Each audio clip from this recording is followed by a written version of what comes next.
السلام علیکم ناظرین، میں ہوں جبرار خان اور آپ دیکھ رہے ہیں پاکستان کی آواز یوٹیوب چینل۔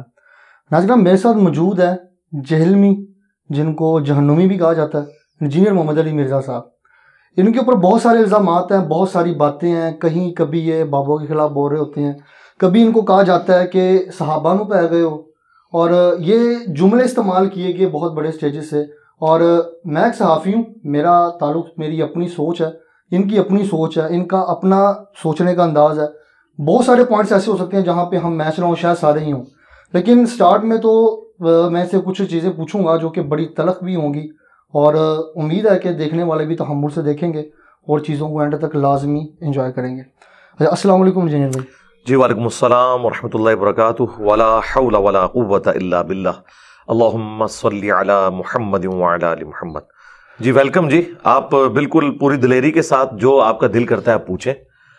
ہم تو خود جب دوسرے لوگوں کو آڑے ہاتھوں لیتے ہیں تو ہم اس چیز کو ایکسپیکٹ کرتے ہیں کہ ہم سے بھی جو چاہے ہمارے بارے میں سوال پوچھے، بجائے یہ کہ ہمارے بارے میں آپ باقی لوگوں سے جا کے رائے لیں۔ یہ تو مرنے کے بعد ہے نا، جو بندہ زندہ ہے آپ کے سامنے موجود ہے، آپ اس سے جا کے پوچھ لیں کہ بھائی آپ کے بارے میں یہ سنا تو آپ کا کیا موقف ہے۔ تو انشاءاللہ میں ہر فورم کے اوپر اپنا مقدمہ لڑنے کے لیے تیار ہوں جی۔ اچھا انجینئر محمد علی مرزا صاحب، سب سے پہلی بات تو ذرا یہ بتائیں، لوگ آپ کو انجینئر کے نام سے جانتے ہیں، آپ کون سے انجینئر ہیں؟ اور سننے میں ہے کہ آپ 19ویں گریڈ کے افسر بھی رہے ہیں، تو ایک طرف آپ کہتے ہیں کہ میں لوئر مڈل کلاس کا تھا، لوئر مڈل کلاس سے آپ ڈائریکٹ افسر کیسے بن گئے؟ اور ساتھ آپ کو یہ بھی کہا جاتا ہے کہ ایجنسیوں نے اس فتنے کو لانچ کیا اور ایجنسیاں اس کی بینیفیشیئر ہیں، تو ذرا بتا دیں کہ آپ ایجنسی کے بندے بھی ہیں، 19واں گریڈ بھی ہے، اور بڑی آسانی سے 5-6 سوال آپ نے اکٹھے کر دیے۔ پہلی بات تو یہ کہ لوور مڈل کلاس یا مڈل کلاس کا اپر مڈل کلاس میں جانے کا پاکستان میں واحد ذریعہ جو ہے نا جی، وہ تعلیم ہے۔ میں اکثر اپنی ویڈیوز میں کہتا ہوں کہ تعلیم ایک ایسی چیز ہے جو پاورٹی سرکل کو توڑ کے آپ کو ہائر پوزیشن پہ لا سکتی ہے، ادروائز تو ایک کاروباری کا بچہ ہی کاروباری ہوگا، ایک عام غریب آدمی تو اوپر نہیں آ سکتا۔ تو میں نے میکینیکل انجینئرنگ کی ہوئی ہے آنرز کے ساتھ، اور میں اپنی یونیورسٹی کے ٹاپرز میں سے تھا۔ اس کے بعد جب میری جاب ہوئی ہے وہاں پہ بھی ہزاروں کینڈیڈیٹس تھے، تو اس وقت تو جو لوگ مجھے کہہ رہے ہیں نا میں ایجنسیوں کا ایجنٹ ہوں، تو میں ان کے فرقے سے تھا، میں کٹر قسم کا بریلوی تھا۔ اتنے کٹر تو خادم رضوی صاحب بریلوی نہیں تھے جتنا میں تھا۔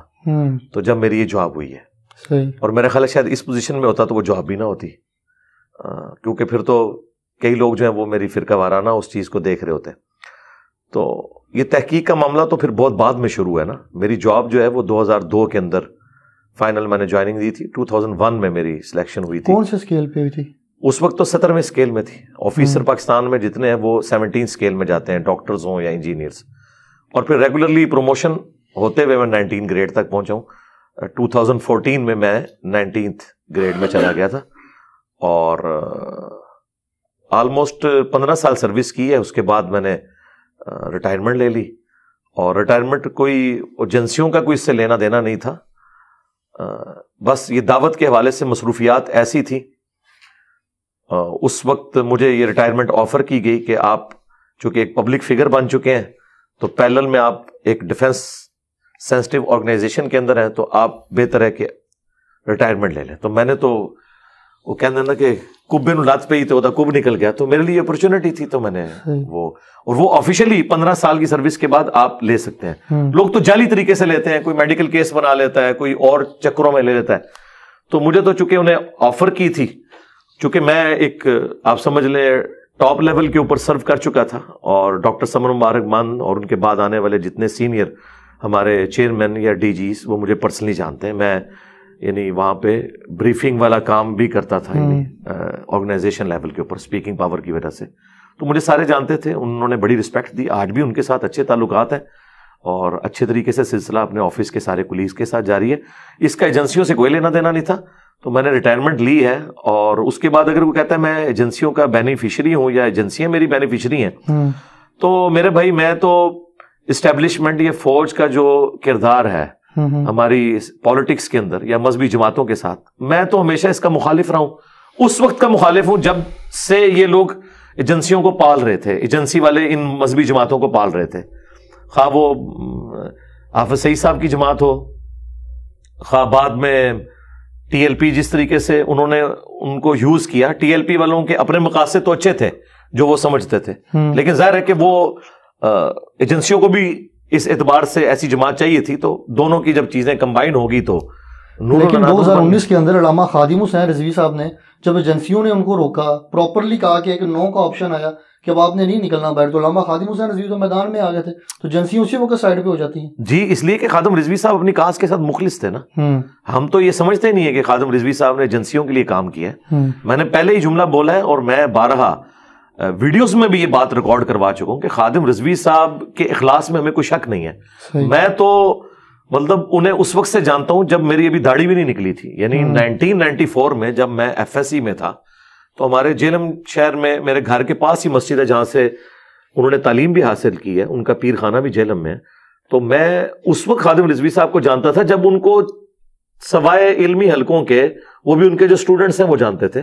اس وقت نہ ان کی کوئی جماعت تھی, میں 1994 کی بات کر رہا ہوں, اور وہ ریگولرلی مہینے میں ایک دفعہ ہماری مسجد میں آتے تھے. اس وقت ان کی داڑھی بھی کالی تھی, پگڑی وہ اس وقت بھی اسی طریقے میں باندھتے تھے, کبھی وائٹ کبھی براؤن. جب وہ بالکل ان کی لگز وغیرہ ٹھیک تھی تب کی بات؟ ہاں بالکل, وہ کھڑے ہو کے اس وقت بیان کرتے تھے, اور اسپیکنگ پاور ماشاءاللہ ان کی اس وقت بھی تھی. یہاں پہ اردو میں بیان کرتے تھے, لیکن پنجابی والے سوال جو آپ میں کبھی پنجابی بولتے تھے, ویسے زیادہ تر اردو میں کرتے تھے.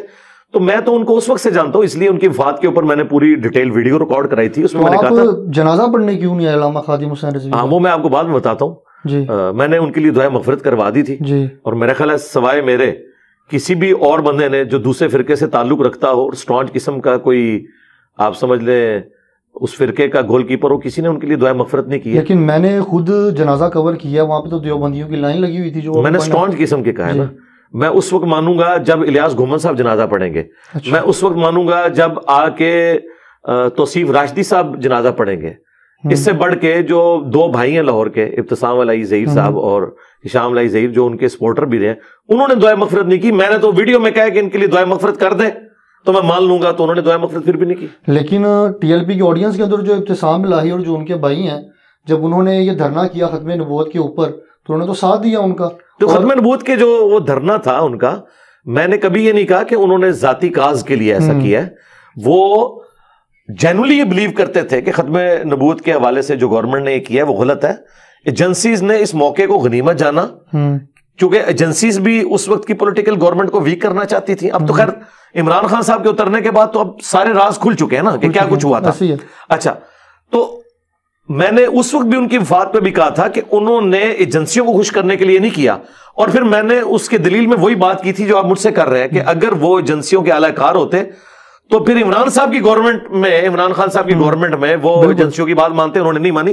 ان کے اخلاص میں کوئی شک نہیں ہے, ہمیں ان سے ان کے اخلاص میں نہیں, صرف ہمارا ان سے یہ گلا تھا کہ وہ جو ان کی تحریک تھی وہ ختم نبوت تحریک نہیں ہونی چاہیے تھی, وہ اینٹی قادیانی تحریک ہونی چاہیے تھی. اس کی وجہ یہ ہے کہ ختم نبوت تحریک اس وقت ہوگی جب آپ چشتی رسول اللہ کو بھی غلط کہیں. سر میں خود ٹی ایل پی کو مطلب پراپرلی کوریج کرتا ہوں. چشتی رسول اللہ کی آج تک بات ہی نہیں ہوئی وہاں پہ, نہ کوئی مانتا ہے چشتی رسول اللہ کو. آپ بھی ہر ویڈیو کے اندر ہم سن رہے ہوتے ہیں چشتی رسول اللہ, یہ چشتی رسول اللہ پارٹی ہے, لیکن ایسا کچھ ہے ہی نہیں. وہ اس لیے وہ تو کبھی آپ تبلیغی جماعت کے اجتماع میں بھی نہیں سنیں گے اشرف علی رسول اللہ پارٹی, تو بریلوی تو سارے انہیں اشرف علی رسول اللہ پارٹی مانتے ہیں.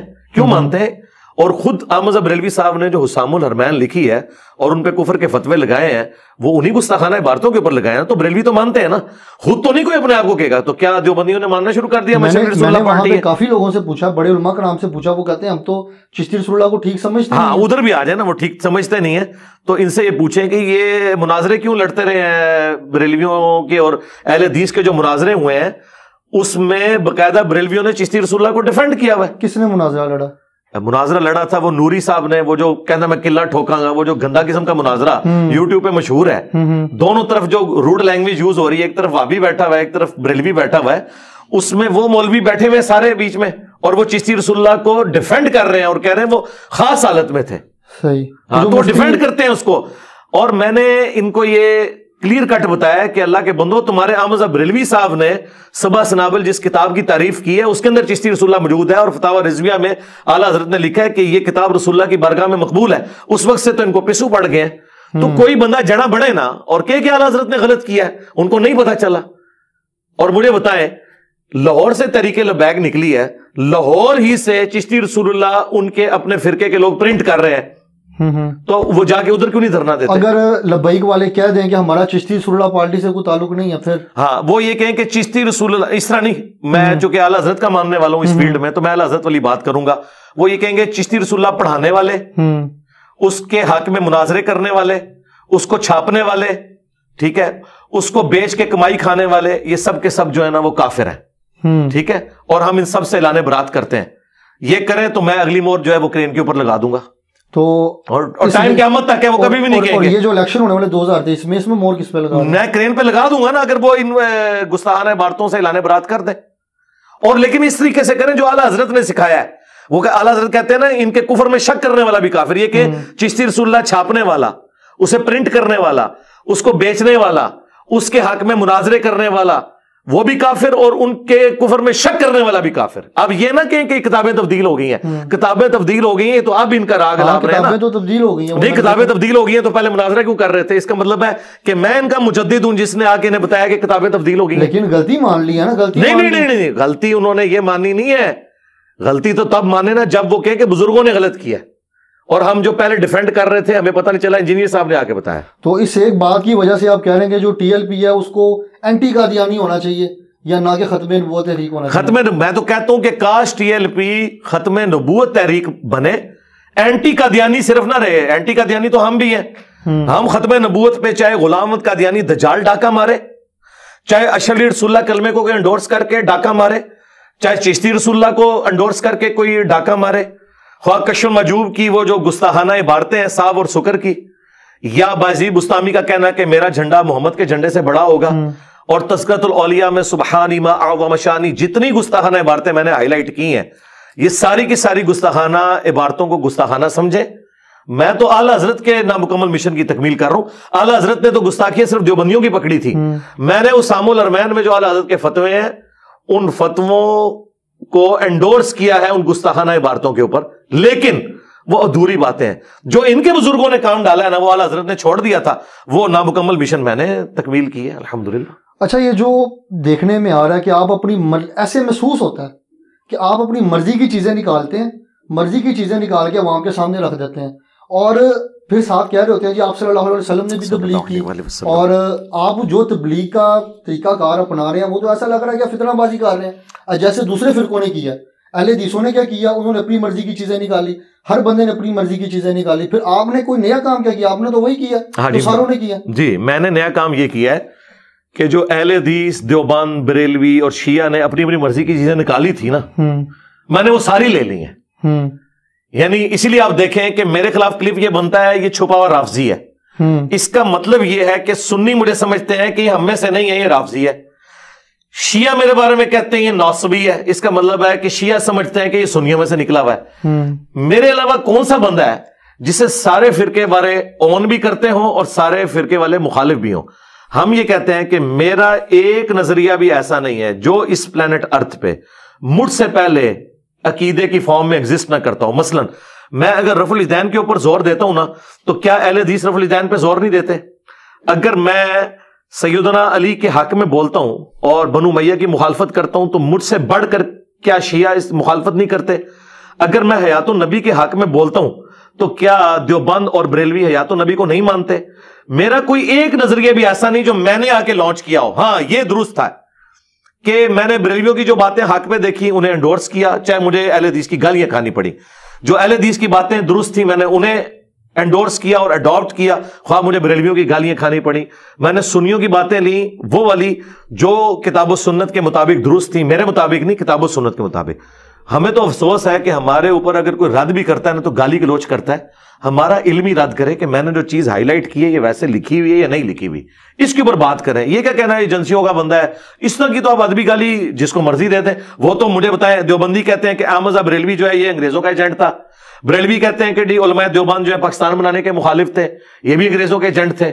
دیوبندیوں نے تو باقاعدہ کہا ہے کہ احمد نام کے بندے، غلام احمد قادیانی، غلام پرویز، احمد بریلوی، وہ کہتے ہیں تینوں کے نام میں احمد آتا ہے. ان تینوں نے جو ہے نا وہ دین کے ساتھ جو ہے وہ کھلواڑ کیا. وہ تو سارے ایک دوسرے کے بارے میں کہتے ہیں. الحمدللہ میں نے اپنی مرضی کا دین نہیں لیا، میں نے ساروں کے اندر جو اچھائیاں تھی وہ لے لی. اسی لیے آپ دیکھیں سارے فرقوں کی جو عوام ہے نا وہ مجھے ویلکم کہتی ہے، مولوی گالیاں نکالتے ہیں. یعنی دجال سے بڑا فتنہ مجھے انہوں نے بنایا ہوا ہے. اور سب سے بڑی بات مجھے بتائیں, میں اتنا سا بریلوی رہا ہوں, اس وقت میرے نام میں کیا مرزا نہیں تھا؟ بچپن سے میرے نام میں مرزا. میرے والد صاحب جیلم کی شاید کوئی میلاد کی محفل ہو جس میں مہمان خصوصی نہ ہو, ان کا نام پورا لکھا جاتا تھا مرزا کے ساتھ. اس وقت نہیں ان کو خیال آیا کہ یہ مرزا جو ہے وہ قادیانی ہے, نہیں, انہیں پتا تھا یہ کاسٹ ہے, کاسٹ تو ہو سکتی ہے. ابو لہب بھی ہاشمی تھا, محمد رسول اللہ بھی ہاشمی ہے. اب اس کی وجہ سے بنو ہاشم کو کون غلط کہہ سکتا ہے؟ بنو ہاشم تو سب سے اعلیٰ خاندان ہے, اللہ تعالیٰ نے انہیں چنے. تو اس وقت ان کو یہ پتا نہیں تھا, انہوں نے میرے اوپر جھوٹا الزام لگایا, اور اس کا نقصان دیکھیں انہی کو ہوا ہے, کیونکہ جو میری ویڈیوز دیکھتا ہے اسے پتا چل جاتا ہے. میرا ابھی بھی چیلنج ہے سرکار, جن لوگوں کو آپ کہہ رہے ہیں نا ختم نبوت پہ کام کر رہے ہیں, چاہے وہ بریلویوں کی ٹی ایل پی ہو یا دیوبندیوں کی عالمی مجلس ختم نبوت ہو, میں نہیں کہتا کوئی آپ 10 ویڈیو, کوئی ایک ویڈیو علمی, یہ میرا چیلنج ہے, ایک علمی ویڈیو قادیانیوں کے خلاف مجھے دکھا دیں ان لوگوں کی, جس میں انہوں نے قادیانیوں کے دلائل کا قرآن و سنت کی روشنی میں رد کیا ہو.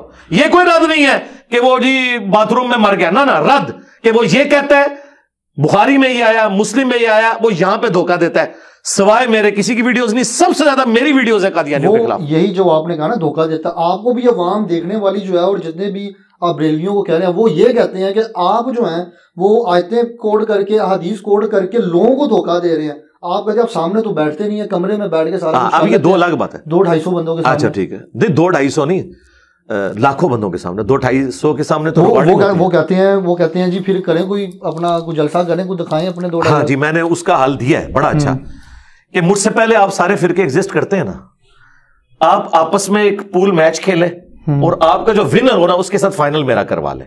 مجھ سے آگے کیوں ڈائریکٹ بات کرتے ہیں؟ کیا بریلوی دیوبندیوں نے آپس میں مناظرے کر کے کوئی رزلٹ نکال لی ہے جو میرے ساتھ بات کر کے کوئی کریں گے؟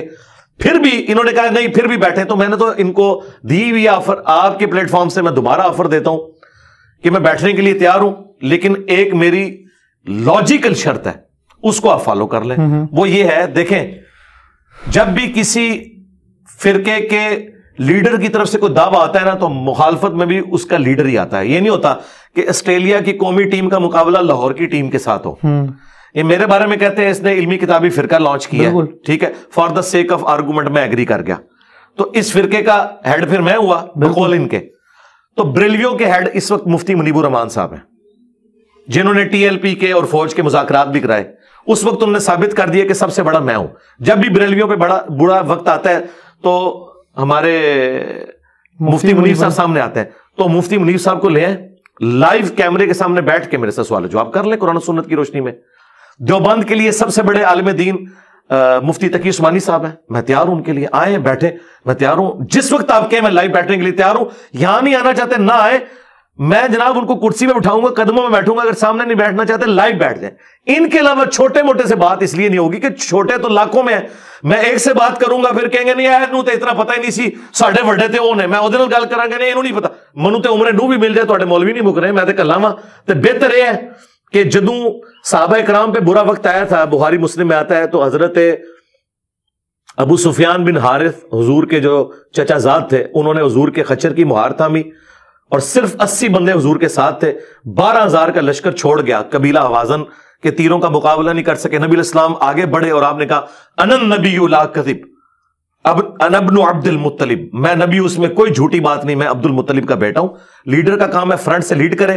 اب یہاں پہ بھی چاہیے مفتی منیر صاحب کہیں کہ میں بریلوی ہوں, اس میں کوئی شک نہیں, میں حق میں ہوں, میں انجینئر کے مقابلے کے لیے علمی طور پہ تیار ہوں, آئے بڑے بات کریں, چھوٹوں سے نہیں بات ہوگی. یہ ایک آپ کی بھی جو بات ہے نا, یہ بھی بڑی تنقید کی مائل ہے کہ آپ بہت ساری چیزیں ابھی جیسے آپ صلی اللہ علیہ وسلم کی آپ نے اگزامپل دی, اور ساتھ ہی آپ کہہ رہے ہیں کہ جی میں لیڈر ہوں یا مفتی منیب الرحمان صاحب لیڈر ہیں, تو وہ اب یہ کمپیریزن آپ کدھر کا کدھر ملا؟ کمپیریزن ظاہر ہے, میں نے ایٹر کی مثال تو نہیں دینی, ہم تو ہر معاملے میں اپنے نبی سے ہی لیں گے نا, ہر معاملے میں نبی صحیح ہے ایگزامپل دینا. ابھی بالکل دیکھیں, لقد کان لکم فی رسول اللہ اسوۃ حسنہ, بے شک رسول اللہ کی زندگی میں تمہارے لیے بہترین نمونہ ہے. نبی الاسلام کی مبارک زندگی سے ہی تو ہم نے مثالیں لینی ہیں. دیکھیں, جب ہم اپنی بیویوں کو سمجھاتے ہیں تو انہیں کیا کہتے ہیں کہ ہماری بیویوں کو ویسا ہونا چاہیے جیسا کہ حضرت عائشہ رسول اللہ کے لیے تھی. تو اس کا قطعاً یہ مقصد نہیں کہ میں اپنے آپ کو نبی کی جگہ رکھ رہا ہوں, اور اپنی بیوی کو حضرت عائشہ کی جگہ. نہیں, نبی تو ہمارے لیے رول ماڈل ہیں, ہم ہر مثال ان کی زندگی سے دیں گے. ہم جب کہتے ہیں ہماری بیٹیاں فاطمہ جیسی ہونی چاہیے, یعنی فاطمہ کو فالو کریں, اس کا یہ مطلب نہیں کہ ہم فاطمہ کے مرتبے پہ رکھ رہے ہیں, ٹو فالو. تو یہ میں نے کہا کہ نبی علیہ السلام نے لیڈر ہونے کا ثبوت دیا ہے کہ 12,000 کا لشکر حضور کو چھوڑ گیا ہے, آپ اکیلے آگے بڑھے ہیں 80 بندوں کو لے کے, اور آپ یہ رجز پڑھتے ہوئے جا رہے ہیں. اب یہاں پہ بھی چاہیے کہ مفتی منیب کے ساتھ کوئی بھی نہ کھڑا ہو, وہ اکیلا رجز پڑھے اور کہ میں اپنے فرقے کے دفاع کے لیے انجینئر, تو دجال سے بڑا فتنہ ہے. یہ تو یہی کہتے ہیں, وہ کہتے ہیں جی دجال تو چھوٹا فتنہ ہے. میں نے ویڈیو کلپس دیکھے ہیں بریلوی علماء کے, وہ کہتے ہیں دجال تو چھوٹا فتنہ ہے, یہ بڑا فتنہ ہے. کیوں؟ انہیں سمجھ لگی ہے کہ دجال نے تو شعبدہ بازیاں کرنی ہیں, انجینئر صاحب تو ہمارے بزرگوں کی کتابوں سے ہمیں ننگا کر رہا ہے, یہ تو ہمارے پلے کوئی شے نہیں رہنی, کیونکہ یہ بخاری مسلم میں نے تو نہیں لکھوائی ہیں, یہ تو ان کے مدارس میں تھی, بات میری نکل آئی. تو یہ بتائیں نا, وہ کہتے ہیں جو بخاری مسلم ہے وہ بغیر استاد کی انجینئر, وہ کیا کہتے ہیں اپنے استاد بتا دے کون کون سے ہیں. میرے استاد احمد صاحب بریلوی صاحب ہیں. آپ احمد رضا بریلوی صاحب کی غلطیاں نکال رہے ہوتے ہیں, کبھی ان کو کہہ رہے ہوتے ہیں اس پہ لعنت کر دی, اس پہ لعنت کر دی. نہیں, غلطیاں جو ہے وہ اپنی جگہ ہے. میں صرف ایک شخص کو معصوم مانتا ہوں جس کی قبر مدینے میں ہے, صلی اللہ علیہ وسلم, اور یہی اہل سنت کا عقیدہ ہے. ہم کسی کو معصوم نہیں مانتے. احمد صاحب بریلوی صاحب میرے استاد ہیں, میں نے قرآن ان سے پڑھا ہے. اب آپ سوچ رہے ہوں گے احمد صاحب بریلوی تو 1921 میں فوت ہوئے, میں 1977 میں پیدا ہوا, روحانی طور پہ پڑھا ہے. کیونکہ اگر بازید بستامی کے مرنے کے 60-70 سال کے بعد ابو الحسن خرقانی ان کا روحانی مرید ہو سکتا ہے, جس نے ان کو نہ دیکھا, اس کے ابے نے بھی شاید نہ ان کو دیکھا ہو, تو میں روحانی مرید نہیں ہو سکتا احمد صاحب بریلوی صاحب کا. لیکن یہ تفنن کے طور پہ تھا. احمد صاحب بریلوی صاحب نے اردو میں جو ترجمہ کیا ہے کنز الایمان, وہ انہوں نے کمائی کرنے کے لیے نہیں کیا, انہیں تو عربی آتی تھی, انہوں نے اس لیے کیا تاکہ ہماری عوام الناس تک یہ بات پہنچے کہ قرآن میں کیا لکھا ہے.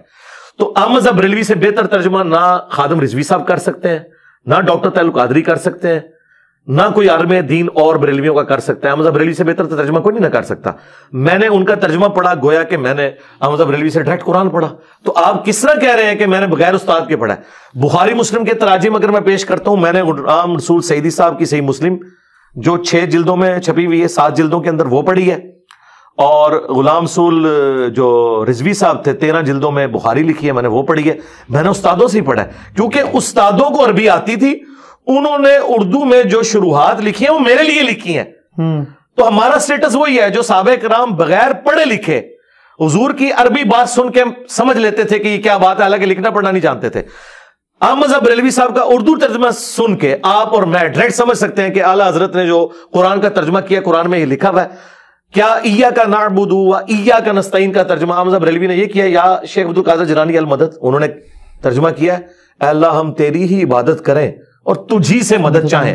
پریکٹیکلی وہ بے شک بابوں کو پکارتے رہے ہوں, قرآن میں انہوں نے ترجمہ ٹھیک کیا, تو میں اعلیٰ حضرت کی بات مان رہا ہوں, میں ان کا روحانی خلیفہ ہوں. چلیں, پہلا استاد احمد رضا بریلوی صاحب ہو گئے, اور باقی بس بتائیں. غلام رسول سعیدی صاحب 2, اور غلام رسول رضوی صاحب 3, پیر نصیر الدین نصیر صاحب 4, ہاں جی, ڈاکٹر اسرار صاحب 5, ہاں 5 استاد. غلام رسول اپنا مولانا اسحاق صاحب, ڈاکٹر تعلق قادری صاحب, بے شمار. جس سے میں نے الیاس قادری صاحب, جس سے جو پازیٹیو چیز میں نے سیکھی ہے. ویسے تو یہ کہتے ہیں جو بندہ آپ کو ایک حرف بھی سکھا دے وہ آپ کا استاد ہے. بالکل, وہ سارے استاد ہیں ہمارے. اچھا, یہ ابھی آپ نے مولانا الیاس قادری صاحب کی بات کی, پہلے آپ ان کی جماعت میں تھے. جب آپ ان کی جماعت میں تھے تب تک وہ ٹھیک تھے, اور تب تک آپ یہ بھی بات, ان کی کچھ باتوں کو بھی آپ فالو کرتے ہوئے نظر آئے. اب لوگ کہتے ہیں کہ جس نے اپنے استاد کے خلاف ہی کھڑا ہو گیا یہ بندہ. پہلے باتیں استاد کی ساری ٹھیک لگتی تھی اسے, پہلے جو کہتے تھے استاد صاحب ہاں جی ٹھیک ہے, مریدوں کی طرح صحیح اس کو کر رہے تھے. اب اچانک ہی اٹھا اور ساری باتیں اگینسٹ. نہیں, اچانک نہیں ہوا. میں نے جب دیکھا کہ میرے استاد صاحب مجھے وہ باتیں بتا رہے ہیں جو اس شخص کی تعلیمات سے ٹکراتی ہیں, کہ جس شخص کی محبت میں نے اپنے استاد سے محبت کی تھی, یعنی کہ رسول اللہ صلی اللہ علیہ وسلم. تو ہم نے تو یہی سیکھا ہے کہ بڑے سے بڑا بھی کوئی بزرگ ہو, اگر وہ رسول اللہ کے خلاف چلتا ہے تو اس کی پھر اس معاملے میں تو عزت نہیں ہوگی. ہیومن ڈگنیٹی میں آپ بے شک عزت کریں. رہ گئے الیاس قادری صاحب, تو الیاس قادری صاحب کی جو باتیں صحیح ہیں وہ آج تک ہم لے کے چل رہے ہیں. یہ پگڑی آپ کو جو نظر آ رہی ہے الیاس قادری صاحب صحیح, ہم نے یہ اس وقت سے میں یہ کٹ والی پگڑی پہنتا ہوں جب سے وہ پہن رہے, تو ہم بھی انہی سے سیکھی ہے. اس کے علاوہ کرتا شلوار میں نے اس وقت سے سلوار ہوں, اور ابھی تک اسی طریقے سے سلوار ہوں. میں وہ دوسرے والا نہیں, یہ آپ کے کالر والی نہیں پہنتا, حالانکہ میں اسے جائز سمجھتا ہوں. تو میں نے پازیٹیو چیزیں تو ان سے سیکھی ہیں. باقی جو عقائد میں اختلاف ہے تو وہ خود انہی تعلیم. دیکھیں, اگر الیاس قادری صاحب ٹی وی پہ بیٹھ کے یہ کہتے ہیں, کہ قرآن کے بعد سب سے افضل کتاب بخاری شریف ہے، اور بخاری شریف میں نماز کا طریقہ وہ لکھا ہوا ہے جو شیخ عبد القادر جیلانی نے غنیۃ الطالبین میں لکھا ہوا ہے، یعنی رکوع میں جاتے وقت اور اٹھتے وقت رفع الیدین، اور خود الیاس قادری صاحب اس پہ عمل ہی نہ کریں، تو میں الیاس قادری صاحب کی بات مانوں یا بخاری شریف کی بات وہ مانوں؟ کہتے ہیں نماز تو یہ بھی ثابت ہے، اس طرح پڑھو اس طرح پڑھو، تو پھر وہ یہ کیوں کہتے ہیں کہ قرآن کے بعد سب سے افضل کتاب بخاری شریف ہے اگر اس پہ عمل نہیں کرنا؟ اور دوسری بات وہ یہ نہیں کہتے یہ بھی ثابت ہے وہ بھی ثابت ہے، وہ کہتے ہیں یہ منسوخ، جو ان کی عوام ہے وہ تو نہیں، وہ کہتے ہیں یہ منسوخ ہے، یہ مکھیاں مارنا ہے، یہ بغلوں میں بت رکھ کے آتے تھے، عوام کو انہوں نے یہ پڑھایا ہوا ہے۔ تو کیا بغلوں میں بت واقعی تھے؟ میں تو کہتا ہوں یہ اگر ہمیں کوئی حدیث دکھا دینا دنیا کی کسی کتاب میں، خواہ جھوٹی لکھی ہوئی ہو، ہم رفع دین چھوڑ دیں گے۔ اور دوسری بات، الیاس قادری صاحب اپنے آپ کو قادری کہتے ہیں، یہ قادر آپ کو پتہ کس کی نسبت ہے؟ عبد القادر جیلانی کی، ان کی غنیۃ الطالبین میں تو نماز کا طریقہ رفع الیدین کے ساتھ لکھا ہوا ہے۔ تو الیاس قادری صاحب اپنے پیر کے مطابق نہیں چل رہے تو مجھ سے کیوں ڈیمانڈ کرتے ہیں کہ میں اپنے پیر کے مطابق چلوں؟ وہ تو خود اپنے پیر کے باغی ہیں۔ ہاں اچھا، یہاں پہ آپ نے بات کی کہ اگر مجھے یہ چیز دکھا دی جائے، یہ بات ایک بار آپ نے پہلے بھی کی تھی، اگر مجھے یہ میرے خیال سے کوئی 10 سال شاید پرانی بات ہے، میں نے وہ کلپ سنا تھا، اس کے اندر آپ نے کہا تھا کہ اگر مجھے کوئی دکھا دے رفع دین وہ بت میں رکھ کے آتے تھے، تو میں چھوڑ دوں گا، میں اس کا فرقہ جوائن کروں گا۔ جی جی جی دکھا دیں، اگر یہ چیز دکھا دی تو فرقہ جی ہاں جی ہاں جی، ٹائم قیامت تک ہے، سارے کوشچن کر کے دیکھ لو۔ صحیح۔ اچھا، یہ جو آپ کی اکیڈمی چل رہی ہے اس کا اینڈ کیا ہے؟ جب ظاہری بات ہے میں نے بھی ایک دن جانا، آپ نے بھی جانا، سب نے جانا، جب آپ کی مطلب ڈیتھ ہو جاتی ہے اس کے بعد کیا یہاں پہ کوئی اور انجینئر آ کے بیٹھ جائے گا یا کوئی شاگرد بیٹھ جائے گا؟ کوئی بھی نہیں بیٹھے گا انشاءاللہ، یا پھر اس طرح کوئی معاملہ شروع ہو جائے کہ ہر شہر کے اندر ایک اکیڈمی کھل گئی ہے، ہاں جی آجو ادھر آجو، وہی قائد جو انجینئر محمد علی مرزا کے تھے وہی ہمارے ہیں، وہی اکیڈمی آپ کے نام سے ہر جگہ کھل جائے گی؟ دیکھیں یہ کیا معاملہ ہوں گے؟ یہ تو اس صورت میں ہوتا نا اگر میں اپنی زندگی میں ایک کام ڈالتا، آپ کو دیوبند اور بریلویوں کی مسجدیں اور مدرسے جو نظر آ رہے ہیں نا، ان کے بانیوں نے اپنی زندگی میں یہ سارے مدارس بنائے ہیں اور اس نام کے اوپر ڈگریاں ایشو کی ہیں، اس نام پہ مسجدیں بنائی ہیں۔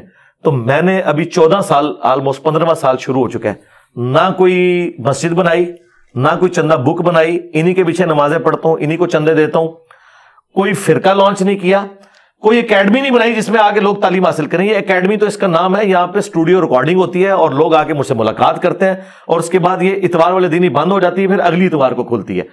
ہم نے کسی شہر میں کوئی اس طرح کی برانچ نہیں بنائی ہوئی۔ اور دوسرا آپ نے کہا ادھر آ کے کون بیٹھے گا؟ میرے بھائی میں یہاں پہ جو بیٹھا ہوں وہ کسی کی سیٹ پہ تو نہیں بیٹھا نا؟ نہیں، کسی کی سیٹ پہ۔ اچھا، اب آپ سمجھیں، اللہ تعالیٰ اپنے بندوں کو اٹھاتا ہے۔ مولانا مودودی رحمہ اللہ دنیا سے تشریف لے گئے، ان کی سیٹ کے اوپر ان کی جماعت میں سے کوئی بندہ نہیں آگے بیٹھ سکا جو وہ علمی کام کرتا ہے جو ڈاکٹر اسرار نے کیا، تو وہ اللہ تعالیٰ نے ان کو اٹھایا۔ مولانا اسحاق صاحب ان کی لیگیسی کو آگے لے کے چلے، مولانا مودودی کی، وہ فیصلہ آباد میں تھے، اور مولانا اسحاق صاحب نے جس طریقے سے سنی شیعہ کنفلکٹ کے لیے جو ایفرٹ پٹ کی اس کو ریزالو کرنے کے لیے، وہ اس لیگیسی کو آگے میں لے کے چل رہا ہوں۔ تو یہ اللہ کی مرضی ہے کہ کس جگہ پہ بندہ اٹھائے گا، مجھے نہیں پتا میرا کون سا اسٹوڈنٹ یا اس لیگیسی کو کون آگے لے کے چلے گا۔ ہم نے نہ کوئی ادھر بازار بنانا ہے، میرے پاس اکیڈمی مطلب آپ کے یہ کرائے پہ ہے بھائی، یہ خریدی نہیں ہوئی ہے، یہ کرایہ دینا یہ بند کر دیں گے، خود اکیڈمی بند ہو جائے گی۔ اچھا، کرایہ آپ جو دے رہی ہیں، جو سارے معاملات چل رہے ہیں، یہ آپ خود چلا رہے ہیں؟ نہیں، میں مسلح کے نیچے سے سونا نکالتا ہوں اور دیتا ہوں۔ آپ کے بابے نکال سکتے ہیں تو میں نہیں نکال سکتا۔ صحیح، ہاں جی، مسلح کے نیچے سے نکالتا ہوں اور دیتا ہوں، ظاہر ہے خود ہی دے رہے ہیں جی، تو ڈالروں میں تو پیمنٹ نہیں ہے۔ آپ کے پاس تو بڑے پیسے ہیں پھر جی، کتنے پیسے یار، کوئی اس کا کوئی اربوں روپیہ تو کرایہ نہیں ہے نا میرے بھائی، اس میں کون سا مسئلہ ہے؟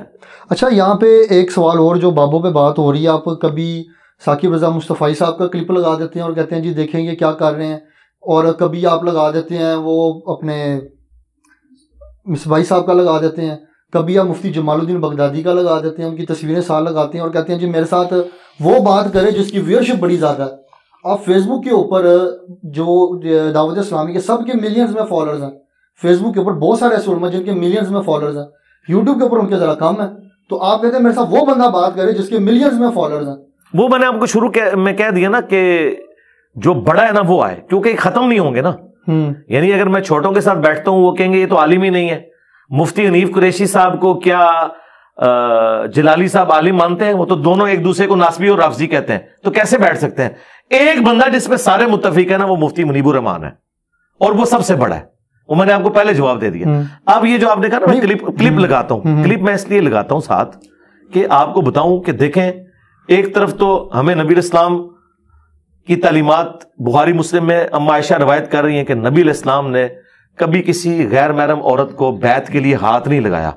اور ثاقب رضا مصطفی صاحب کہہ رہے ہیں کہ ان کے پیر صاحب جو ہیں وہ مینارے سے چل پڑے اور اس عورت کو چبارے سے پھینکا گیا اور انہوں نے مریدنی کو کیچ کیا.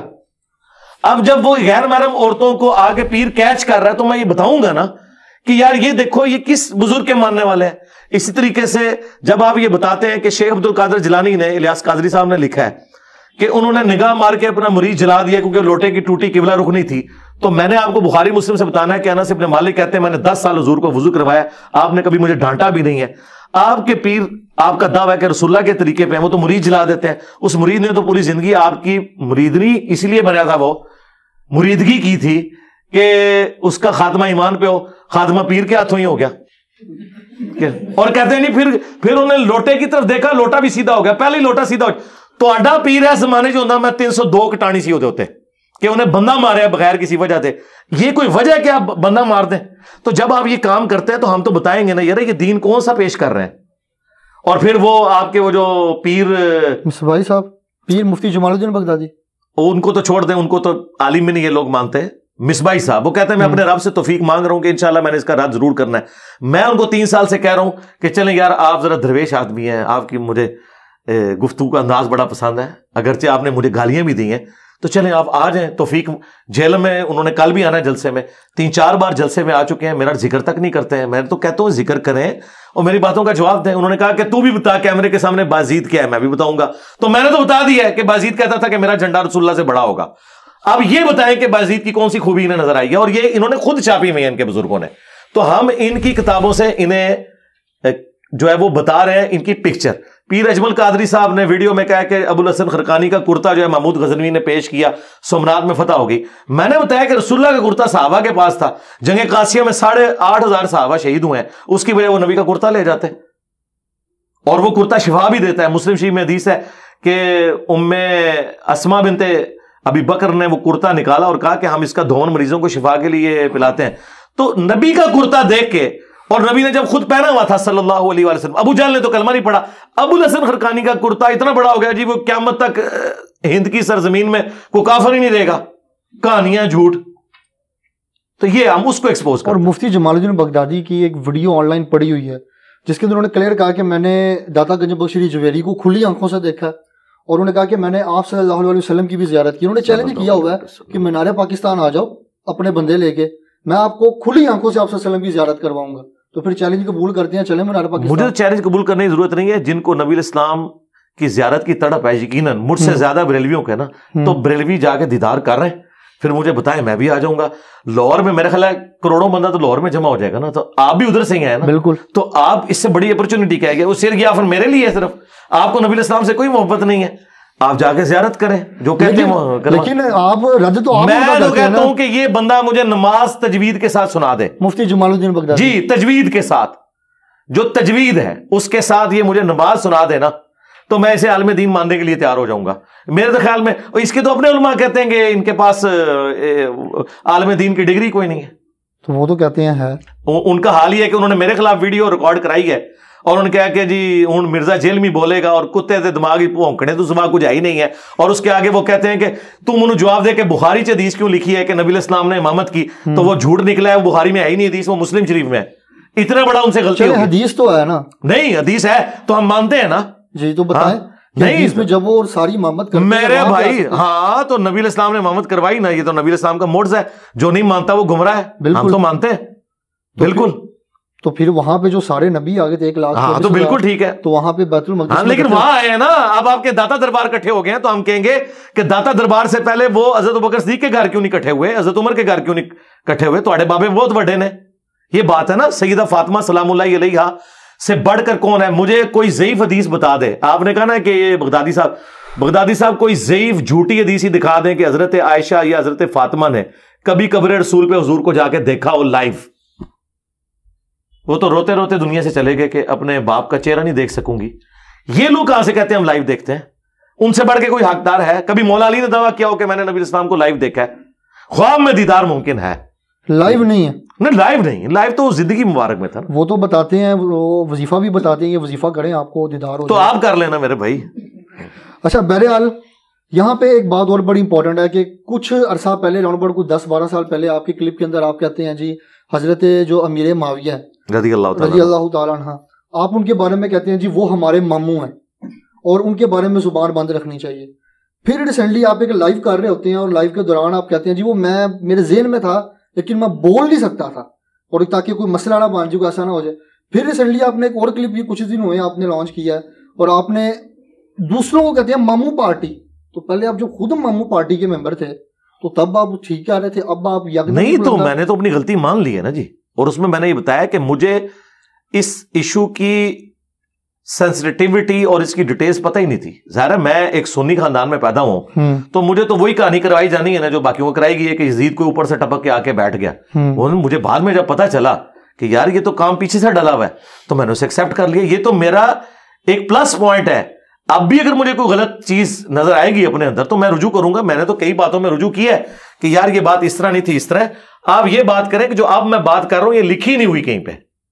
ہاں یہ بات کریں، بتا دیں کچھ لائک جیسے آپ 2812 کی بات کرتے ہیں اور اس کے اوپر اور آپ بات کرتے ہیں 4230 کی، جس کے اندر ایک پراپر آپ سب کا لفظ موجود ہے، صحیح مسلم کے اندر موجود ہے 6229. ہاں 6229 اور 6 آگے 330 پہ بھی چلی جاتی ہے.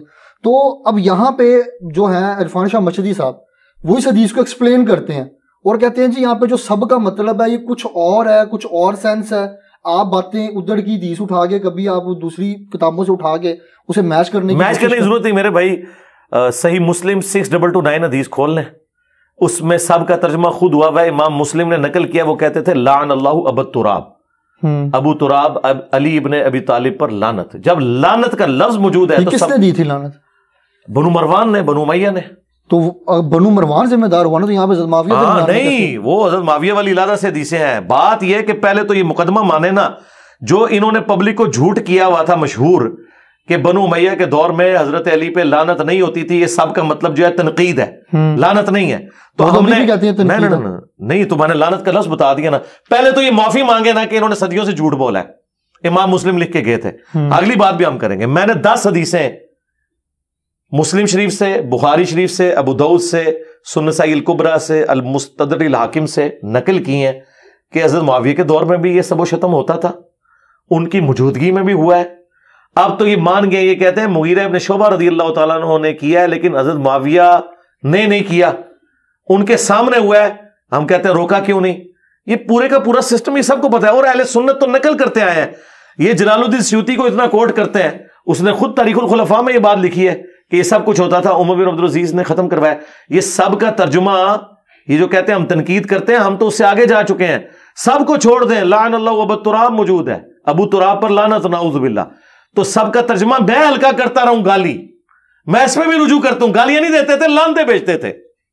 ہم کہتے ہیں جنہوں نے اہل بیت پہ لعنت بھیجی ہے نا، ان پہ اللہ کی لعنت، اللہ کے فرشتوں کی لعنت، تمام لعنت کرنے والوں کی لعنت، اور ان کے دفاع کرنے والوں پہ بھی لعنت. ان کا حشر بھی ان کے ساتھ ہو اور ہمارا حشر خلفائے راشدین اور اہل البیت کے ساتھ ہو. میں جنرل سٹیٹمنٹ دیتا ہوں، جسے فٹ اسے گفٹ. اچھا، علامہ خادم حسین صاحب ایک جملہ بولتے ہوتے تھے، جن پہ اللہ راضی ان کا رسول راضی. اللہ نے ازل میں دیکھا اپنے صحابہ جیسا دل نہیں پایا. ہاں بالکل، ہم تو آپ تو ڈائریکٹ صحابہ کی نہ صحابہ نہیں، 1-2 بندوں کا مسئلہ ہے. صحابہ 1 لاکھ سے زیادہ ہیں. صحابہ کے قاتلین کے ہم خلاف ہیں، جو صحابہ کے دشمن ہیں. مثلا دیکھیں جی، کیا منکرین زکوٰۃ صحابہ نہیں تھے؟ زکوٰۃ کافر سے لی جاتی ہے، مسلمان سے. مسلمان سے. تو حضرت ابو بکر صدیق نے جو منکرین زکوٰۃ کے خلاف تلوار اٹھائی ہے، تو وہاں آپ حضرت ابو بکر صدیق کو کیوں نہیں کہتے کہ ایک صحابی نے دوسرے صحابی پہ تلوار کیوں اٹھائی ہے؟ کیا کہتے ہیں آپ؟ کہتے ہیں منکرین زکوٰۃ، ریٹ آف دی گورنمنٹ کو انہوں نے چیلنج کیا ہے. ہم کیا کہتے ہیں؟ ہم حضرت ابو بکر کے ساتھ کھڑے ہیں. کہتے ہیں نا؟ بالکل کہتے ہیں. اچھا، بس اب قائم رہنا ہے جی. جو کام ڈالے گا نا، آپ نے خلیفہ راشد کے ساتھ کھڑا ہونا ہے نا، تھوڑی گڈی پینچر ہو جائے. آگے چلیں. حضرت عمر کے دور میں مسلمانوں نے ایسا سچ کوئی بغاوت نہیں کی ہے رومنز اور پرشینز کے خلاف. انہوں نے جنگیں لڑی. ہم کہتے ہیں حضرت عمر کے مخالفین کافر تھے، رومنز اور پرشین. اس سے آگے چلیں. حضرت عثمان غنی رضی اللہ تعالیٰ کے دور میں جو ان کے خلاف بلوائی کھڑے ہوئے، ہم انہیں بلوائی کہتے ہیں. اگرچہ ان میں صحابہ اور تابعین شامل ہیں، لیکن ہم حضرت عثمان کو حق پہ مانتے ہیں کہ ان کو اس طریقے سے شہید نہیں کرنا چاہیے تھا. پروٹیسٹ کو جس لیول پہ وہ لے گئے، کیونکہ بخاری میں آتا ہے وہ نمازیں پڑھاتے تھے مسجد میں. حضرت عثمان نے کہا ان کے پیچھے نمازیں پڑھو. اگر وہ یہودی ہوتے تو حضرت عثمان کہتے کہ ان کے پیچھے نماز پڑھو, اس کا مطلب وہ مسلمان تھے. صحیح بخاری 695 نمبر حدیث ہے. جب حضرت علی کی باری آئی ہے اور ان کے خلاف جو ریٹ آف دی گورنمنٹ کو چیلنج کر رہے ہیں, آج خادم رضوی صاحب کو یہ بات پتا ہے, چلیں ان کا آپ نے ذکر کیا, میں انہی کا ذکر کرتا ہوں. خادم رضوی صاحب کو تو یہ بات پتا ہے کہ ختم نبوت کے ایشو پہ, جس کو میں اینٹی قادیانی ایشو کہتا ہوں, ختم نبوت تو وہ ہے جو چشتی رسول اللہ اشری رسول اللہ کو بھی غلط کہے. ختم نبوت کے ایشو پہ میں نے دھرنا جا کے اسلام آباد دینا ہے, لیکن حضرت علی کے جو مخالفین تھے وہ بجائے مدینہ شریف آ کے حضرت علی سے قصاص سے عثمان کو ڈیمانڈ کرنے کے, وہ خود کوفے اور بصرے میں چلے گئے ہیں جنگ لڑنے کے لیے. جب اس طرح کوئی ریٹ آف دی گورنمنٹ کو چیلنج کرے گا تو حضرت علی نے ان کے خلاف تلوار اٹھائی, اور احادیث میں نبی الاسلام نے بشارت دی تھی المستدرک للحاکم میں, مسند احمد میں, کہ جس طرح میں نے کافروں کے خلاف تلوار اٹھائی ہے نا, تم میں ایک ایسا شخص بھی ہے جو مسلمانوں کے خلاف تلوار اٹھائے گا. حضرت ابوبکر نے کہا انا یا رسول اللہ. آپ نے فرمایا نہیں, کیونکہ صحابہ تو اس کو آنر فیل کر رہے تھے کہ ہم بھی حضور کی سیٹ پہ بیٹھ کے یہ کام کریں گے. حضرت عمر نے کہا انا. آپ نے فرمایا نہیں, بلکہ وہ شخص جو میری جوتیاں گانٹ رہا ہے, اور مولا علی جوتیاں گانٹ رہے تھے. نبی علیہ السلام پہلے کہہ کے گئے ہیں کہ مولا علی نے میرے بہاف کے اوپر مسلمانوں پہ تلوار سونتنی ہے. سورہ الحجرات کی آیت کے تحت کہ جب مسلمانوں کا گروہ باغی ہو جائے اس کے خلاف قتال کرو. وہ کافر نہیں, باغی. جب ان کی باری آتی ہے تو کہتے ہیں اپنی زبانیں بند رکھیں. جس دن یہ منکرین زکات کے خلاف اپنی زبانیں بند کر لیں گے, یہ حضرت عثمان کے مخالفین کے خلاف ان کو بلوائی کہنا چھوڑ دیں گے, یہ میں الزامی جواب دے رہا ہوں. ویسے اس دن ٹھیک ہے, ہم بھی حضرت علی کے مخالفین جو ہے نا ان کے بارے میں اپنی زبان بند کریں گے, لیکن یہ کبھی ہوگا نہیں انشاءاللہ تعالیٰ. اس کی وجہ یہ ہے کہ جس کے خلاف میرے نبی نے ارشاد فرمایا کہ عمار کو باغی جماعت قتل کرے گی, عمار انہیں اللہ کی طرف بلائے گا, وہ دوزخ کی طرف بلا رہی ہوگی, میں اپنے نبی سے کیسے ٹکر لے لوں. صحیح بخاری 2812. لیکن وہ تو یہ کہتے ہیں کہ جی جو عمار بن یاسر رضی اللہ تعالیٰ عنہ کو باغی جماعت قتل کرے گی, وہاں پہ بات یہ ہے کہ رافضی کچھ شامل تھے اس جنگ میں. اب آپ جن کا نام لیتے ہیں وہ کہتے ہیں جی ان کو تو انہوں نے قتل کر دیا. وہ بھی کہتے ہیں وہ یہ اسی طریقے سے کہانی ہے جو بغلوں میں بت رکھ کے آتے تھے. مسند احمد میں موجود ہے, ابو الغادیہ ایک صحابی تھے صلح حدیبیہ کے, انہوں نے عمار کو قتل کیا. وہ تو خود روتے تھے مجھ سے عمار کا قتل ہو گیا. آپ کہاں سے وکالت کر رہے ہیں؟ حدیبیہ میں تو ان کا شجر کے نیچے ہاتھ وہی بیعت ہوئی تھی. جی وہ جنتی ہو گیا. جی وہ جنت کی بشارت ملی نا, لیکن اس کے بعد ان سے غلط کام ہوا نا, وہ خود روتے تھے. کاش جو آپ مجھے مشورہ دے رہے ہیں آپ بھی ابو الغادیہ کو تسلی دیتے کہ حضرت کیوں رو رہے ہیں, آپ تو صحابہ شجرہ میں ہیں. لیکن وہ روتے تھے کہ چونکہ حضور نے فرمایا کہ عمار کا قاتل اور مال لوٹنے والا جہنم میں ہے, وہ روتے تھے کہ میرے اوپر یہ وعید فٹ ہو جائے گی. لیکن آپ ایک حدیث بیان کرتے ہیں, مجھے وہ ایگزیکٹ یاد نہیں ہے, اس کے اندر ایک جملہ ہے کہ وہ جب سر لے کر آتا ہے تو لوگ کہتے ہیں کہ ایک بندہ کہتا ہے میں نے قتل کیا, دوسرا بندہ کہتا ہے میں نے قتل کیا. اب شبہات تو یہی پیدا ہو گئے. نہیں, شبہات بھی پیدا ہوئے. وہ ایک جھوٹ بول رہا تھا نا انعام لینے کے لیے, وہ انعام لینے آئے تھے نا. آپ کو کیسے پتا؟ نہیں, وہ یہ دنیا میں ایسا ہی ہوتا ہے کہ جب آپ حکمران کے سامنے, اب مجھے بتائیں آپ کے سامنے کو عمار بن یاسر کا سر لے کے دو بندے آئے, نعوذ باللہ, آپ تو بھی نعوذ باللہ پڑھ رہے ہیں. اس نے نہیں نعوذ باللہ پڑھا جس کے سامنے وہ سر لے کے آئے تھے, اس کو بھی نعوذ باللہ پڑھنا چاہیے تھا نا. تو وہ ایک کہہ رہا ہے کہ سر میں نے مارا ہے, دوسرا کہہ رہا ہے میں نے مارا ہے. تو وہاں نعوذ باللہ پڑھنے والے ہمارے اسکول آف تھاٹ کے لوگ موجود تھے, عبداللہ بن عمر بن عاص. انہوں نے کہا کہ ایک دوسرے پہ ہی پھینکو, یہ جو حضرت معاویہ سے تم انعام لینے آئے ہو تم ایک دوسرے پہ ڈال دو, کیونکہ حضور نے فرمایا تھا عمار کو باغی جماعت قتل کرے گی اور عمار کا قاتل اور مال لوٹنے والا جہنم کی آگ میں ہے. یہ تو جہنم کما رہے ہو, تم انعام لینے آئے ہو, اللہ نے تو جہنم میں پھینکنا ہے جس نے عمار کو مارا ہے.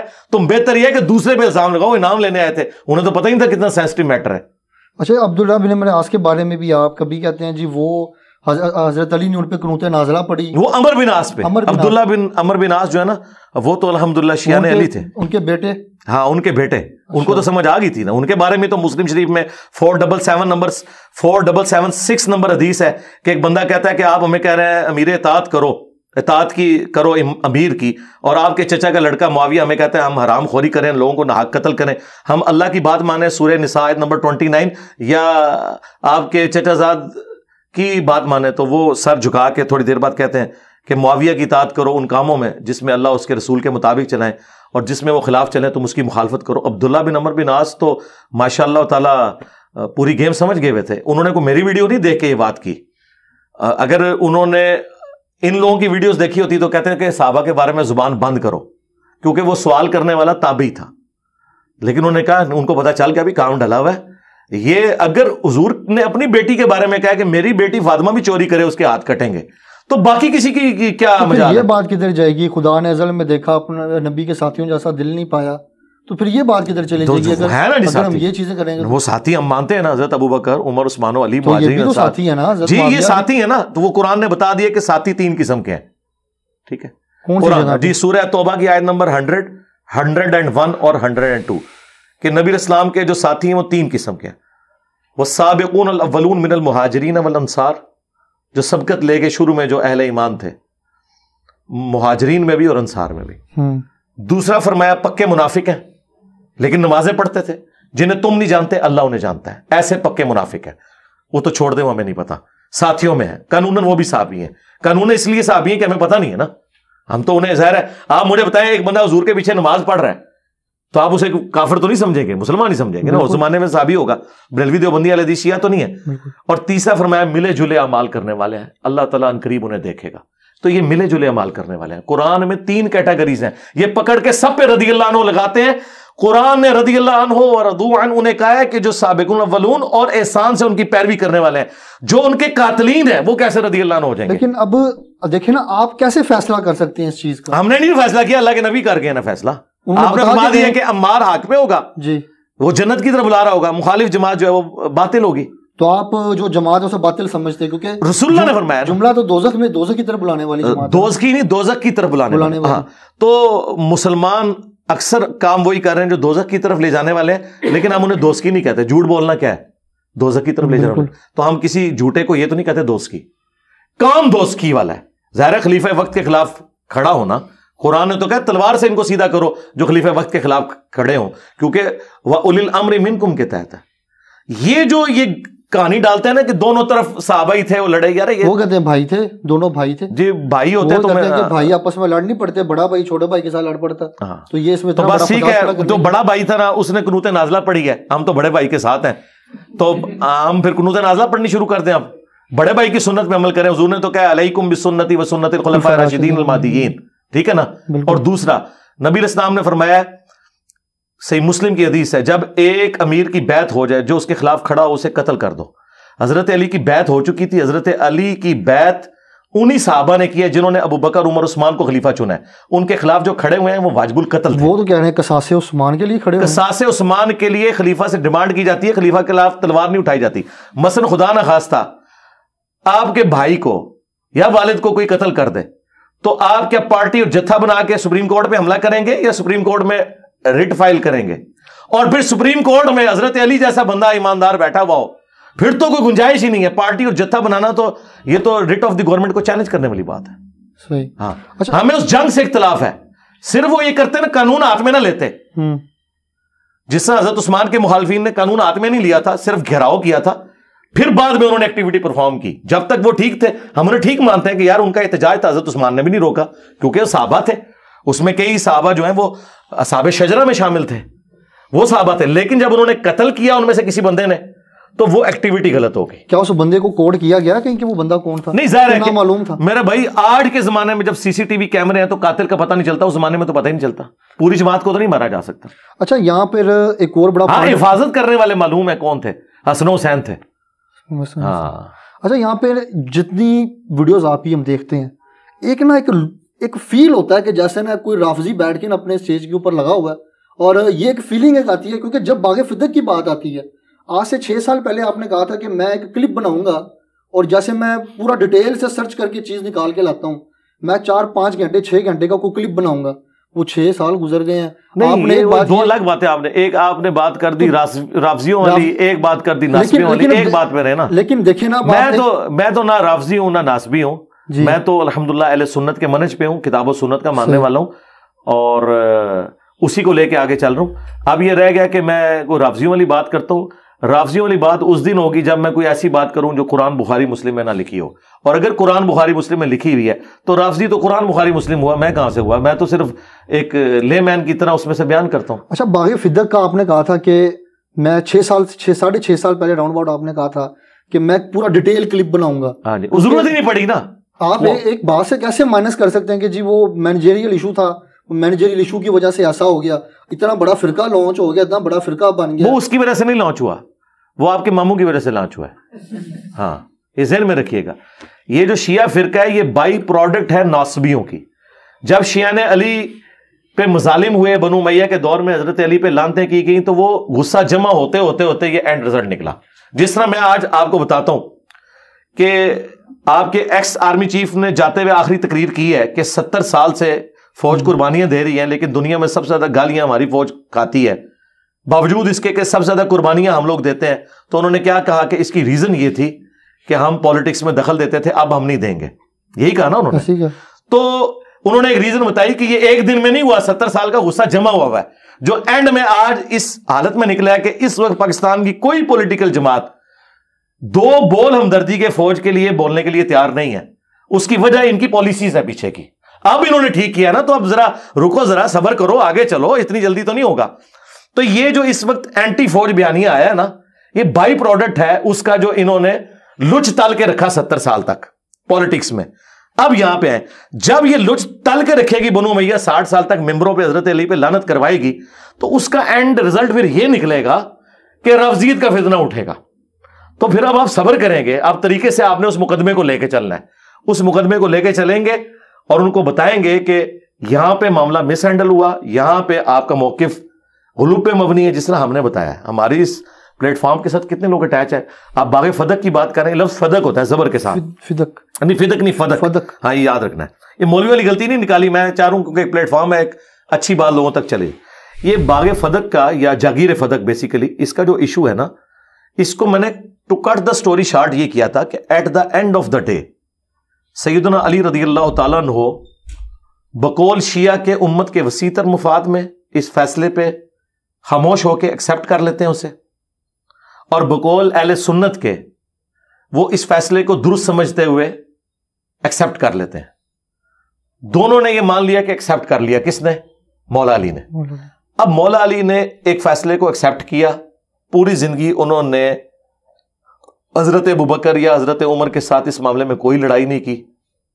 تو آج 1400 سال کے بعد جو ایشو پہلے ریزالو ہو چکا تھا اس کو دوبارہ سے اٹھانے کی ضرورت نہیں ہے. اب اس پہ ہمارے پہ اگر کوئی آرگومنٹ کرتا ہے نا کہ صحابہ کرام کی جو جنگیں ہوئی تھی اس کو کیوں آپ اٹھاتے ہیں، اس لیے کہ وہ ریزالو نہیں ہوئی تھی، کیونکہ حضرت علی نے کہا ہے کہ قیامت کے دن معاویہ اور میرے درمیان فیصلہ ہوگا. میں نے معاویہ کو معاف نہیں کیا، لیکن ابو بکر عمر کے کیس میں حضرت علی نے ان کی خلافت کو ایکسیپٹنس دی ہے. جس سے مولا علی کی دوستی ہے یعنی ابو بکر عمر، ہماری قیامت تک اس سے دوستی ہے، چاہے ان کے اینڈ سے کوئی زیادتی بھی ہوئی ہو بقول روافظ کے، یا ان کا فیصلہ 100% درست ہو بقول اہل سنت کے. تب بھی اینڈ رزلٹ یہ ہے کہ حضرت علی نے کمپرومائز کیا، ہم کمپرومائز کرتے ہیں، اس میں سے نکالنے کی کوئی فائدہ نہیں ہے. نہیں، یہاں پر آپ نے ایک وہ کوڈ کی تھی، میرے ذہن میں آ رہی ہے کہ باغ فدق کا جو واقعہ I think so بان ابی یاش ایسا نہیں، وہ تھا حضرت فاطمہ کی شہادت. ہاں، جھوٹی، وہ تو جھوٹ ہے نا. تو وہ شیعہ کے بہت بڑے عالم ہیں، انہوں نے 40 ریفرنس دائر کیے ہوئے ہیں.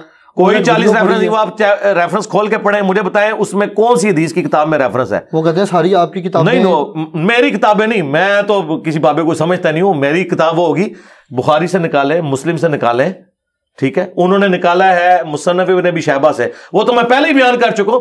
ان کی یوٹیوب پہ پیدائش سے پہلے میں نے وہ ساری روایتیں بیان کی ہیں. اس میں کہاں لکھا ہے؟ اس میں صرف اتنا ہے کہ حضرت عمر نے یہ کہا تھا کہ اگر فاطمہ تمہارے گھر پہ کوئی میٹنگ ہوئی خلافت کے حوالے سے تو میں اسے آگ لگا دوں گا.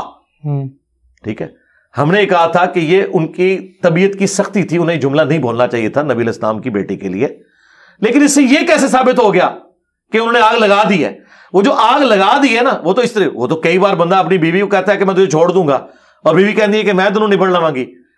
اس کے بعد پوری زندگی ہنسی خوشی وہ رہتے ہیں. اس کا یہ مطلب تو نہیں طلاق ہو گئی ہے، کچھ ہوا تو نہیں نا. جو ہونے والا ہے نا، یہ نکالتے ہیں تاریخ کی جھوٹی کتابوں سے. ابان بن ابی عیاش، جس کو امام مسلم نے لکھا ہے، کذاب ہے، ٹھیک ہے. علامہ جو خوئی تھے انہوں نے بھی کہا ہے کہ یہ ضعیف ہے. انہوں نے، بلکہ اب تو کئی شیعہ کے بڑے علماء بھی اس چیز کو مانتے ہیں. لیکن at the end of the day میں ان ساری روایتوں کو کہتا ہوں سائڈ پہ رکھیں. کیا حضرت علی کسی ایسے خلیفہ کے ساتھ کمپرومائز کر سکتے تھے جس نے ان کی بیوی کو قتل کیا ہوا تھا، اور اس سے بڑھ کے اس خلیفہ کو اپنی بیٹی دے دیں؟ اسی بیوی کی بیٹی ام کلثوم، جس کی ماں کو بقول ان کے حضرت عمر نے قتل کیا تھا، وہ کیسے عقد میں دیں گے؟ اور یہ شیعہ بھی مانتے ہیں کہ ام کلثوم عقد میں دی ہوئی تھی، وہ مانتے ہیں. وہ کہہ رہے ہیں زبردستی ہوئی ہے. جی زبردستی ہوئی ہے, تو میں کہتا ہوں پھر حضرت علی شیر خدا تو نہ ہوئے, بات تو ختم ہو. وہ پھر کہتے ہیں کربلا کے اندر بھی تو امام حسین علیہ السلام کے ساتھ ظلم ہوا ہے نا, نہیں وہاں پہ بھی ہو سکتا ہے. نہ, یہ دو باتیں الگ ہیں.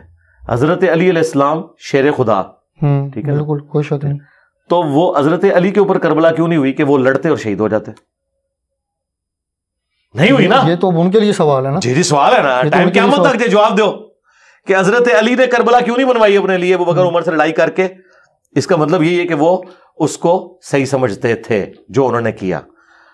حضرت حسین علیہ السلام کی شہادت اس بات کا ثبوت ہے کہ وہ سسٹم کو صحیح نہیں سمجھتے تھے. یہی تو ہم کہہ رہے ہیں, جہاں سسٹم صحیح ہے وہاں درست ہے.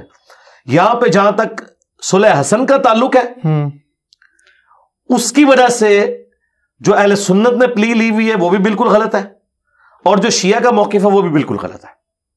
اہل سنت کی پلی یہ ہے کہ صلح حسن کا مطلب یہ ہے کہ حضرت حسن نے حضرت میر معاویہ کو لیجیٹمائز خلیفہ مان لیا. نہیں, انہوں نے امت کے مفاد میں ان کے ساتھ صلح کی شرائط کے اوپر. لیکن صلح تو کی نا, جن کے ساتھ جنت کا شہزادہ صلح کر رہا ہے. جی ہاں جی, جنت کا شہزادہ صلح کر لے, ہماری صلح ہی ہے الحمدللہ.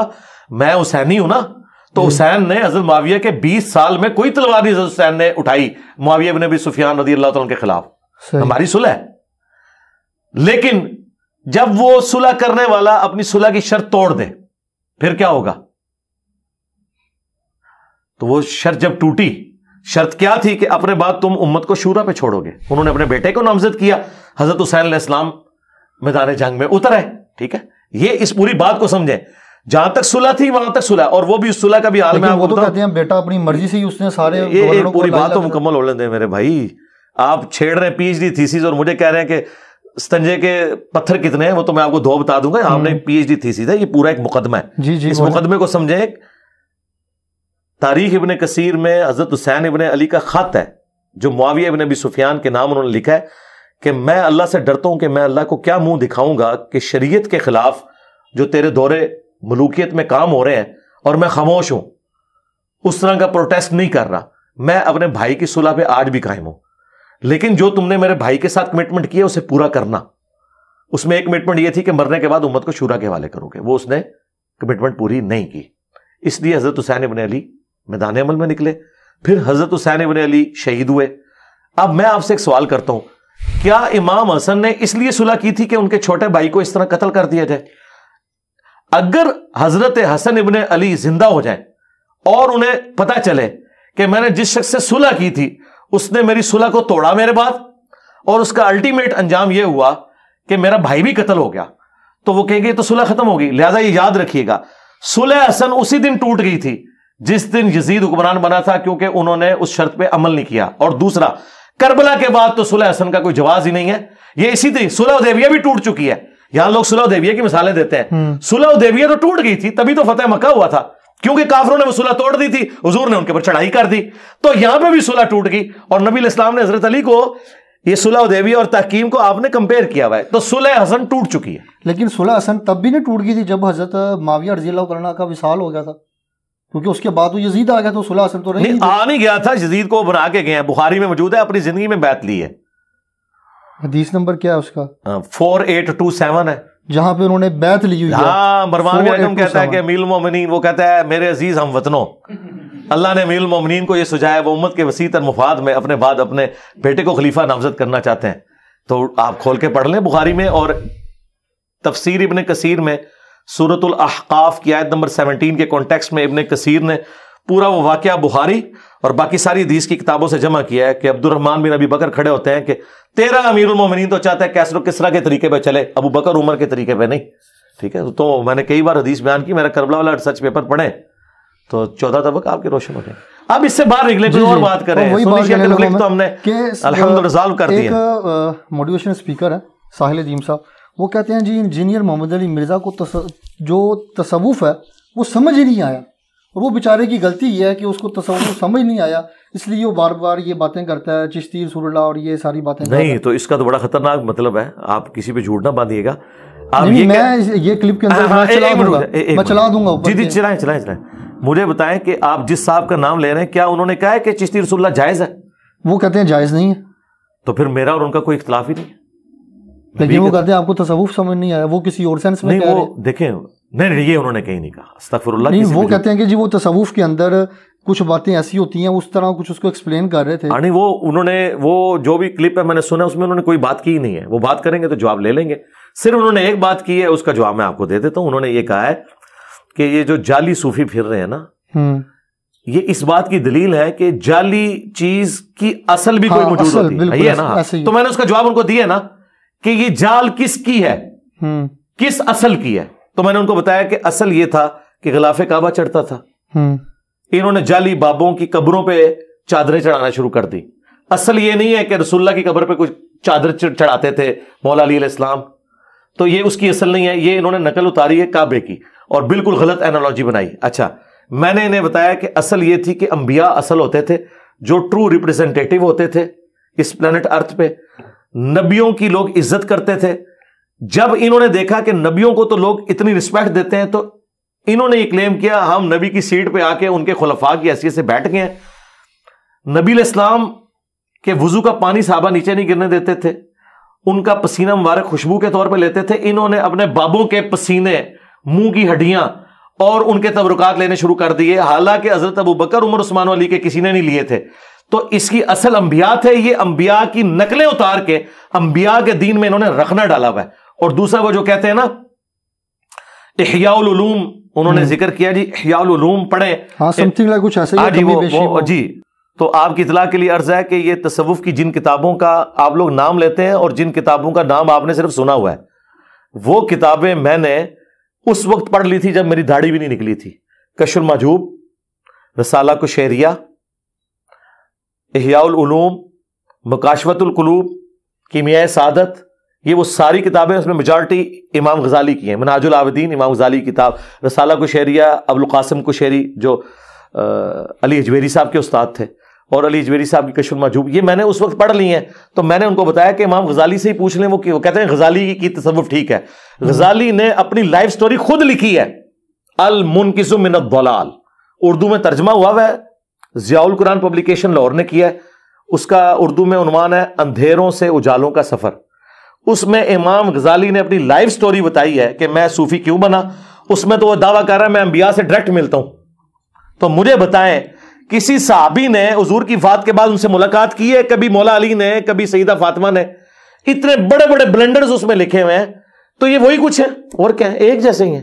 اچھا, یہاں پر ایک بات اور بھی ہے کہ وہ نا پورٹلز کی اگزامپل دیتے ہیں قرآن پاک سے کہ وہ ذوالقرنین ڈوبتے ہوئے سورج کے مقام پر گئے کالی جگہ پہ, تو وہ تو ہول ہوتا ہے. مطلب کیا قرآن پاک میں نہیں اس طرح ہے ہی نہیں. وہ میرے بھائی وہ تو قرآن لٹریچر کی زبان میں بات کرتا ہے. جیسے آپ ساحل سمندر پہ غروب ہوتے ہوئے دیکھتے ہیں سورج, تو وہ لگتا ہے اٹ سیمز لائک دیٹ. وہ کہتے ہیں جی آسمان قیامت, ان کے کہنے سے کچھ نہیں ہوگا, دروازے ہو جائے گا تو وہ قیامت الدین ہوگا نا. ٹھیک ہے, لیکن دروازے کچھ ہیں تو دروازے جی ہیں نا, تو اس سے کیا ہوتا ہے.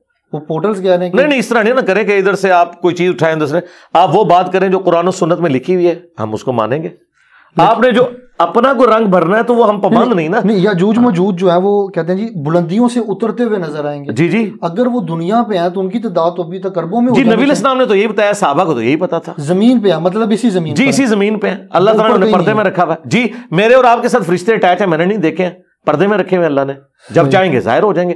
اس میں کون سا یہ جو تباہ آزمائی کرنا ہے نا قرآن و سنت میں, ہم یہ کہتے ہیں قرآن و سنت میں جتنی بھی چیزیں جو عقیدے سے تعلق رکھتی ہیں نا, وہ عقائد و نظریات الحمدللہ قرآن اور سنت میں اسٹیبلش ہوئے ہیں. اس میں اگر آپ ایسی تباہ آزمائی کریں گے کہ جو اصل میں موجود نہیں ہوگی, وہ آپ کے لیے مصیبت کھڑی ہو جائے گی. ہم اتنا مانتے ہیں جتنا احادیث میں ہے. اس کے بعد اگر کسی نے تباہ آزمائی کرنی ہے, اور وہ بھی خیر میرے خیال پابند نہیں کرتے, وہ کہتے ہیں میرے خیال میں. بالکل وہ یہی تو جب آپ کا خیال ہے, آپ کا خیال تو دین نہیں ہوگا. دین وہ ہے جو لکھا ہوا ہے. ٹھیک ہے, وہ تو لوگ باتیں کرتے ہیں جی چائنیز جو ہیں یاجوج ماجوج ہیں, تو آپ کہتے رہے ان کو, کیا فرق پڑتا ہے اس سے. آپ کہتے رہے نا, ہمیں کیوں پابند کرتے ہیں. ہمیں تو آپ بلیک اینڈ وائٹ میں بتائیں گے کہ یہ یوں لکھا ہوا ہے. ہمارے نبی نے تو بتایا کہ اللہ تعالیٰ کانا نہیں ہے اور دجال کانا ہوگا, اس کی ایک آنکھ ہوگی. یہ فزیکلی ایک بندہ ہے جس نے سامنے آنا ہے, اور بخاری مسلم میں احادیث اس پہ گواہ ہے. اگر آپ کہتے ہیں یہ کوئی بندہ نہیں ہوگا, کسی سسٹم کا نام ہے, ہم کہتے ہیں سسٹم کا ریپریزنٹیٹیو ضرور ہے لیکن بندہ تو ہے وہ. لیکن وہاں ایک حدیث بھی ہے کہ صحابہ وہ ساحل کے کنارے لگتے ہیں تو وہ دجال کو دیکھتے ہیں. ہاں تو ٹھیک ہے, تو وہ ساحل کنارے تو وہ جا کے انہوں نے کہیں دوسرے پلانٹ پہ دیکھا تھا یا ادھر ہی دیکھا تھا زمین میں؟ لیکن ابھی تک تو دجال آیا ہی نہیں دنیا میں, اس میں وہ ٹائم نہیں. تو دجال تو پیدا ہوا ہے نا, ظاہر نہیں نہ ہوا. اچھا پیدا ہوا ہوا ظاہر نہیں. جی ساروں کا یہ عقیدہ ہے, یہی حدیث میں آتا ہے, سب کا یہ عقیدہ ہے. صحیح. ہاں جی. اچھا یہ ایک اور بڑا آج کل نا ایک مسئلہ بڑا چل رہا ہے کہ جو 75 کے نوٹ کے اوپر سر سید احمد خان کی تصویر ہے, حسن نقشبندی صاحب نے اس کو پھاڑ کے کہا کہ یہ قادیانی ہے.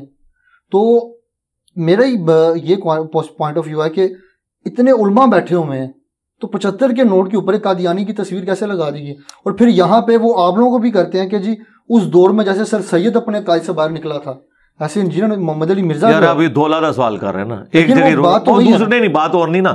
ایک بات جو آپ پہلے 75 کے نوٹ پہ رہے نا, پھر 100 کے نوٹ پہ بھی آ جاتے ہیں. ہاں جی 75 کے نوٹ والی بات کر لیں, پھر اگلی بات دیکھیں. 75 کے نوٹ کے اوپر اگر سر سید احمد خان کی تصویر آئی ہے اور آپ جس مولوی کا نام لے رہے ہیں اس نے کہا قادیانی ہے, آپ مجھے بتائیں آج سے پہلے, اس مولوی سے پہلے کسی نے سر سید احمد خان کو قادیانی کہا ہے؟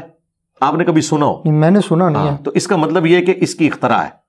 اس سے پوچھیں کہاں لکھا ہوا ہے کہ وہ قادیانی ہے, کہاں لکھا ہوا ہے؟ ہاں وہ نیچری تھا, یعنی نیچر کا ماننے والا, معجزات کا منکر تھا, یہ سب کچھ تھا. علی گڑھ یونیورسٹی انہوں نے بنائی. محمد علی جناح اور ڈاکٹر اقبال دونوں ان کی تعریف کرتے تھے. تو اس سے کہ تھوڑی جرت کرے اور یہ کہیں کہ محمد علی جناح اور ڈاکٹر اقبال, جن کے اشعار ان کے خادم رضوی صاحب بھی پڑھتے تھے, یہ بھی قادیانی نواز تھے کیونکہ یہ تعریفیں کرتے تھے سر سید احمد خان کی. کیونکہ آپ لوگ تو ہمیں یہی پڑھاتے ہیں کہ کسی کے کفر میں شک کرنے والا بھی کافر, اس کو پروموٹ کرنے والا بھی کافر, اور اس میں شک کرنے والا بھی کافر. تو پھر صرف اس سے نہ رہو, محمد علی جناح پہ بھی آئے, جو کئی لوگ کہتے ہیں وہ شیعہ ہیں, تو آئے ان کے اوپر بھی. یار ان چیزوں سے باہر نکلیں, جس کی جو کنٹریبیوشن ہے اس کو ایکسیپٹ کریں. سر سید احمد خان سے میرے بہت زیادہ اختلافات ہیں, جس طرح میرے احمد بریلوی اور اشرف تھانوی صاحب سے اختلافات ہیں. وہ بھی من مانی تعویلات کرتا تھا قرآن کی اور احادیث کی, یہ لوگ بھی کرتے تھے. اگر یہ رحمت اللہ علیہ ہیں تو وہ بھی کسی کا رحمت اللہ علیہ ہوگا. ٹھیک ہے نا جی. بات تو یہ ہے کہ جرم تو ایک طرف ہی ہے, یعنی ایک طرف کے لوگ اسے جرم مانتے ہیں, دوسرے اس کی تعریف کر دیتے ہیں. تو اس بنیاد کے اوپر اگر آپ نے تصویر ہٹانی ہے, اور اگلی بات, نہ علامہ اقبال کی داڑھی ہے اور نہ محمد علی جناح کی داڑھی ہے, تو بغیر داڑھی والوں کی تصویریں کیوں لگی ہوئی ہیں نوٹ کے اوپر؟ یہ میں پھکی اینٹی وینم الزامی جواب دے رہا ہوں.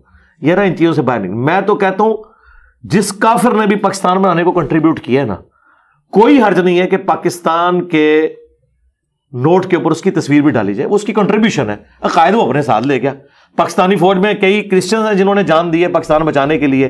ہاں ہم ان کی آخرت کے حوالے سے کوئی ان کو سال ثواب یا دعائے مغفرت نہیں کر سکتے, لیکن یہ تو نہیں کہہ سکتے کہ ان کی پاکستان کے لیے کنٹریبیوشن نہیں ہے. آپ کو پتا ہے پاکستان تو جو سندھ اسمبلی ہے اس میں ایک کرسچن تھا جس کے ایک ووٹ کی وجہ سے یہ پاکستان کا حصہ بنا, اور اس نے پاکستان کے حق میں ووٹ دیا تھا. اگر وہ ادھر ووٹ دے دیتا تو یہ ادھر چلا جاتا. تو چھوڑ دیں یار, یہ ان چیزوں سے باہر نکلیں. یہ تو ایک فرقے کو نہیں, ان کو چھوڑیں. سر سید احمد خان کو چھوڑ دیں. کیا بریلوی اشرف تھانوی صاحب کی تصویر ماننے کے لیے 75 کے نوٹ پہ تیار ہوں گے؟ اور دیوبندی جو ہے وہ احمد بریلوی کی تصویر ماننے کے لیے تیار ہیں. اور تھوڑے اپنے باویاں دی اتنی اوقات نہیں کہ انہوں نے کروڑا لوگ ایکسپٹ کرن, تو چھوڑ دو یار, کیا فرق پہنتا ہے. ٹھیک ہے. بہرحال ناظرین ہمارے ساتھ انجینئر محمد علی مرزا, ان کے اوپر جتنے الزامات لگائے گئے اور جہنمی اور جہلمی, ان سے کچھ گفتگو کی, اور کیا پوائنٹ آف ویو تھا جو بھی تھا کمنٹ باکس میں رہ کے اظہار کریں. اور جتنے بھی معاملات, جتنی بھی اس کے کلپس بنیں گے آگے, اور اس میں جو کچھ بھی ہوگا, جو بھی آپ کی رائے کمنٹ باکس میں کریں, اپنا خیال کیے گا. اللہ حافظ. پاکستان زندہ باد, اسلام زندہ باد, پاک فوج پائندہ باد. جزاک اللہ خیر.